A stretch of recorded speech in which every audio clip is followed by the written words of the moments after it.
હતું તે તો સર્વ સમાજનું હોય છે, પરંતુ ધોરાજી તાલુકાના એક ગામમાં મંદિરના પૂજારી અને તેના સેવકના ત્રાસથી આખું ગામ કંટાળી ગયું અને વિરોધ સાથે ચૂંટણી બહિષ્કારની પણ ચીમકી ઉચ્ચારી।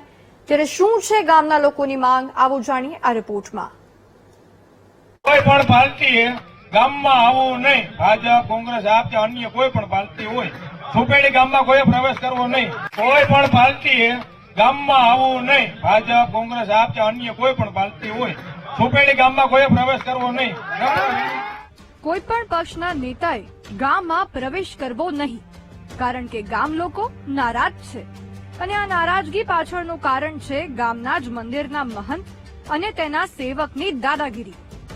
દ્રશ્યો ધોરાજીના સુપેડી ગામના છે। સુપેડી ગામમાં મુરલી મનોહર મંદિરના મહંતોની જો હુકમી અને દાદાગીરી સામે ગ્રામજનોએ ઉગ્ર વિરોધ નોંધાવ્યો છે। આ વિરોધના ભાગરૂપે સમસ્ત સુપેડી ગામ અને ધંધા રોજગાર અચોક્કસ મુદત માટે બંધ રાખવાનું એલાન કરવામાં આવ્યું છે। ગામના પ્રવેશ દ્વાર અને ચોકમાં ઠેર ઠેર વિરોધ દર્શાવતા બેનરો લગાવવામાં આવ્યા છે, સાથે જ ચૂંટણી બહિષ્કારની ચીમકી પણ ઉચ્ચારી છે।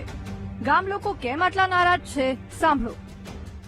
બાપુ એવું કે છે ગામના લોકોને કે કોઈ ગામ મંદિરે આવું ને, રવિદાસ બાપુ, બાલા બાપુ અને ડીસી પટેલ મુરલી મનોહર મંદિર ના મંત છે, એવું કે ગામને કે મારા બાપનું મંદિર છે, કોઈ અહીંયા આવવું નહીં। બહુ ભેદભાવ જાજો રાખે, ગામને કોઈને આવવા જ નથી દેતા, દીકરીઓને નથી ચડવા દેતા અને કોઈ ગામનાઓને નથી આવવા દેતા। અમારી માંગ એવી છે એને ત્યાંથી મંદિરમાંથી હટાવે, એ બાપુને અને ડીસી પટેલને। 800 વર્ષથી પણ જૂનું આ મંદિર આમ તો પુરાતત્વ વિભાગ હેઠળ આવે છે, પરંતુ ગ્રામજનોના આક્ષેપ પ્રમાણે મંદિરના મહંતો રવિદાસ બાપુ, બાલકદાસ બાપુ તેને પોતાની જાગીર સમજે છે અને તેમના સેવક ડીસી પટેલની મદદથી પાંજરાપોળમાંથી પસાર થતા ગ્રામજનોને પણ ધમકાવે છે, જ્યારે મંદિરના મહંત આખા ગામને ખોટા ચિતરવાનો પ્રયાસ કરી રહ્યા છે।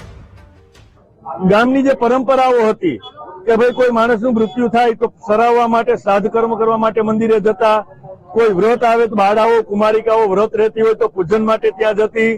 આ લોકોએ સાવ બંધ, કોઈને પગથિયું ચડવાની મનાઈ કરી દીધી છે, જાણે પોતાની ઘરની માલિકીની જાગીર હોય એમ સમજીને એ લોકો વર્તન કરી રહ્યા છે।